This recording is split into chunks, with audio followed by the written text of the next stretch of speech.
দুইটা কমিশন সব থেকে সিগনিফিক্যান্ট, একটা হলো পিলখানা কমিশন আর একটা গুম কমিশন।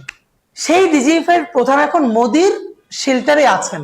আমার দেশের নিরাপত্তা কোথায় ভাই? খালি শহীদ করলেন না, লাশগুলো ডাম্পিং করে দিলেন, রক্ত ধুয়ে মুছে পরিষ্কার করে দিলেন। তো সেটার সাথে তো সেনাবাহিনীর একটা অংশ জড়িতই, এই জন্য কমিশনটাই করা যাচ্ছিল না। এরপরে সবাই মিলে প্রচন্ড চাপ দিয়ে দেখেন, আমরাই মনে হয় সর্বপ্রথম যে তিনটা গণহত্যার বিচারের দাবিতে সারা বাংলাদেশের প্রত্যেকটা বিভাগে আমরা জনসংযোগ করেছি। আমি থেকে শুরু করে আমাদের ভাই বোনরা আমরা লিখেছি পিলখানা, শাপলা ও জুলাই গণহত্যার বিচার। এবং আমরা 100-র বেশি শহীদ পরিবার যারা পিলখানা, শাপলা এবং জুলাই গণহত্যার শিকার, 100-র বেশি শহীদ পরিবারদেরকে স্টেজে রেখে শাহবাগ জাদুঘরের সামনে আমরা প্রোগ্রাম করেছি গণহত্যার বিচার চেয়ে। একটু ইমপ্রুভমেন্ট যেটা ঘটেছে, প্রথমত তো আপনি জানেন বাংলাদেশের ডিপ স্টেটের চাপে পিলখানা নিয়ে কমিশনটাও করতে দেওয়া হয় নাই। কারণ পিলখানা নিয়ে টান দিলে বাংলাদেশের সেনাবাহিনীর অনেক বড় ফেস সামনে চলে আসবে। যারা জানতেন, এবং আমি আপনাকে বলি, যারা পিলখানা হত্যাকাণ্ডের ভিকটিম তাদের পরিবার অথবা যারা ওই সময় এখন অনেকেই সাক্ষী দিয়েছেন কমিশনে, যে তারা পিলখানা হত্যাকাণ্ড চলার সময় হিন্দিভাষী অফিসারকে তারা ভিতরে দেখেছেন গাইড করতে। আপনি ভাবেন যে একটা দেশ পাশের দেশ থেকে এসে সেনাবাহিনীকে হত্যা করতেছে, তখনও হাসিনা এবং আওয়ামী লীগ সেনাবাহিনীকে অ্যাকশনে যেতে দেয় না পিলখানায়। তো সেটার সাথে তো সেনাবাহিনীর একটা অংশ জড়িতই, এই জন্য কমিশনটাই করা যাচ্ছিল না। এরপরে সবাই মিলে প্রচন্ড চাপ দিয়ে কমিশনটা হয়েছে। এই সরকারের যতগুলো কমিশন করেছে, আই থিঙ্ক তাকে অনেক বাধা দেওয়া হয়েছে, অনেক চ্যালেঞ্জের মধ্য দিয়েও। দুইটা কমিশন সব থেকে সিগনিফিক্যান্ট, একটা হলো পিলখানা কমিশন আর একটা গুম কমিশন। এই কমিশন দুটো গঠিত হবার পর সব থেকে বেশি অসহযোগিতা করা হয়েছে এই কমিশন দুইটাকে। এই কমিশন দুটোতে যারা কাজ করেন তাদের প্রত্যেকের ভীষণ জীবনের ঝুঁকি আছে, আমি আপনাকে বলে রাখলাম, ভীষণ। কিন্তু আমরা কি খুব লাকি যে খুব খারাপের মধ্যেও একটু একটু যে আলো জ্বলে থাকে। এই পিলখানা কমিশন আর গুম কমিশনে আমরা অত্যন্ত সাহসী এবং দেশপ্রেমিক কয়েকটা মুখ পাইছি, যার ফলে তারা দমে যান নাই, তারা ভয় পান নাই। আমি বরং আপনার মাধ্যমে বিনীত অনুরোধ জানাই, পিলখানা কমিশনের সময় যে বেঁধে দেওয়া হয়েছিল সেটা 2-1 বার বাড়ানো হয়েছে। অবশ্যই অবশ্যই এই সরকারের আমলে পিলখানা কমিশনের চূড়ান্ত প্রতিবেদন প্রকাশ করতে হবে। প্রথমত প্রতিবেদনটা প্রকাশ করা খুব জরুরি, কারণ আমি মনে করি এই প্রতিবেদনের মধ্যে এমন অনেক কিছু আছে যেটা তো প্রথমত জনগণের জানবার তো অধিকার আছেই, তার থেকেও গুরুত্বপূর্ণ হলো আগামী 100 বছরও আওয়ামী লীগ এই দেশে কি রাজনীতি করবে বা করতে চায় তার ঐতিহাসিক ইস্তেহার এই পিলখানার রিপোর্টের মধ্যে আমরা পাবো। যে একটা দল ক্ষমতায় থাকার জন্য পাশের দেশ থেকে লোক ভাড়া করে এনে নিজের সেনাবাহিনীকে হত্যা করাচ্ছে। সুতরাং এই কথাটা আমি কেন বললাম প্রতিবেদন প্রকাশ করতে হবে, এদেশে অনেকগুলো কমিশন হয় কিন্তু চূড়ান্ত প্রতিবেদন আলোর মুখ দেখে না।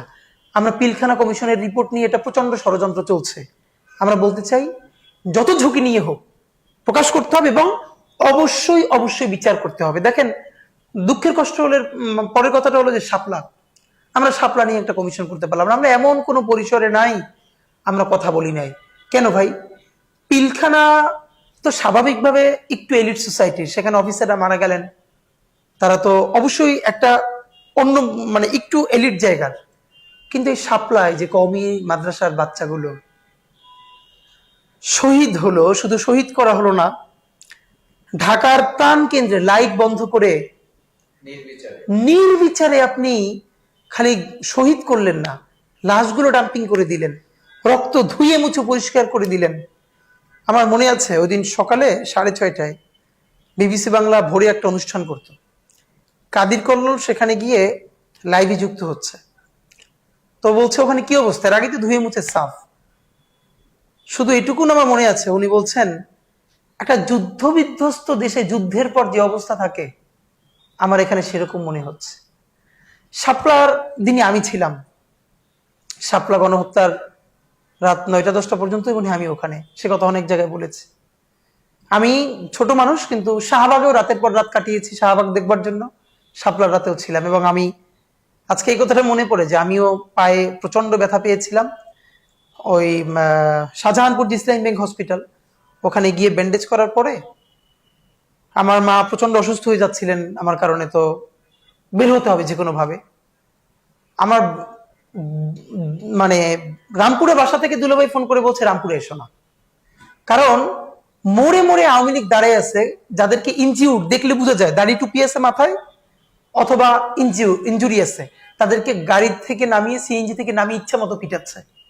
এখন আমার পায়ে তো ব্যান্ডেজ, আমি আমার বাসায় যেতে পারবো না, ওখান থেকেও বের হওয়া খুব কঠিন। আমার খুব মনে আছে আমার বন্ধু বোরহান, যার কথা একটু আগে বলছিলাম, ও আমার সাথে ছিল। খুব লাকিলি মতিঝিলের আশেপাশে ওর দূর সম্পর্কের এক আত্মীয়র বাসা ট্রেস করতে পারে এবং আমাকে নিয়ে সেখানে যায়। তো আপনি নিশ্চয়ই দেখেছেন যে শাপলা গণহত্যার একটা ছবি, যে এক ভাই শহীদ হয়ে গেছে পতাকা জড়ানো, তার নিথর দেহটা আর এক ভাই কিভাবে জড়ায় আছে। আমরা এমন কোন পরিসরে নাই যে বলি নাই যে শাপলা গণহত্যার বিচার যদি আমরা না করতে পারি এর থেকে জুলুম আর হবে না। আমরা পিলখানারও বিচার চাই, আমরা শাপলারও বিচার চাই।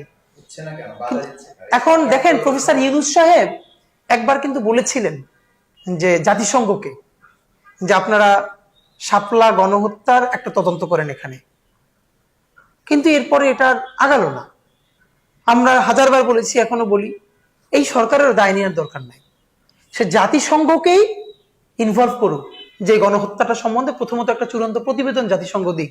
জুলাই গণহত্যা নিয়ে জাতিসংঘ দিয়েছে না, শাপলা গণহত্যা নিয়ে দিক, এবং তারপরে অবশ্যই সেটার বিচারিক কার্যক্রম হওয়া দরকার। তবে এত কিছুর পরে আমি আপনাকে যেটা বলি, এত দুঃখ কষ্টের মধ্যে একটু আশার আলো হচ্ছে, এই সরকারের তো আমরা হাজারবার যেই জন্য সমালোচনা করেছি, সে কিছু করতে পারলো না মানে বিচারের জন্য। বিশেষ করে ডিপ স্টেটের যারা আয়নাঘর করেছে কারা, গুম করেছে কারা, শাপলার মেকানিজম কারা করেছে, পিলখানা কারা করেছে।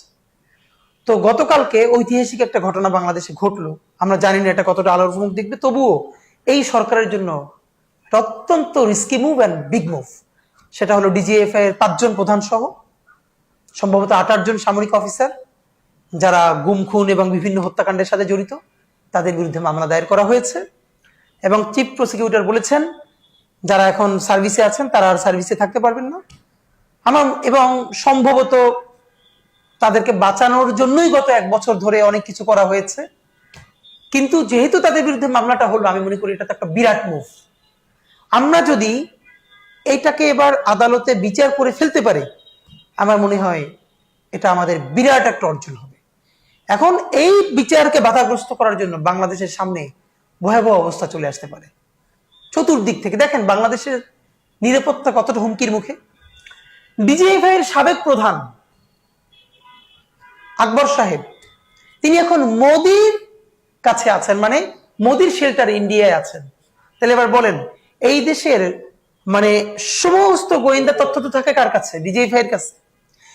সেই ডিজিএফআই এর প্রধান এখন মোদির শেল্টারে আছেন। আমার দেশের নিরাপত্তা কোথায় ভাই?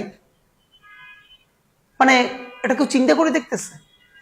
এর মানে এই যে যাদেরকে গ্রেপ্তার করা হচ্ছে বা হবে, এরা তখন বসে থাকবে না। দিল্লি থেকে শুরু করে তারা সবাই তো প্রচন্ড পরিমাণে অ্যাক্টিভ হবে। সুতরাং এখন আমাদের কাজ দেশপ্রেমিক সমস্ত রাজনৈতিক দল এবং শক্তি একদম শীষে ঢালা প্রাচীরের মতো ঐক্যবদ্ধ থাকা, যাতে তারা আমাদের এই বিচার প্রক্রিয়াকে ব্যাহত করতে না পারে। এটাই আমাদের এখন সব থেকে বড় চ্যালেঞ্জ। হ্যাঁ, যদি এটা করা হয় আমি মনে করি তাহলে পিলখানার বিচার করা সম্ভব হবে, শাপলার বিচার করা সম্ভব হবে, যদি এই জায়গাটা আমরা অ্যাড্রেস করে ফেলতে পারি।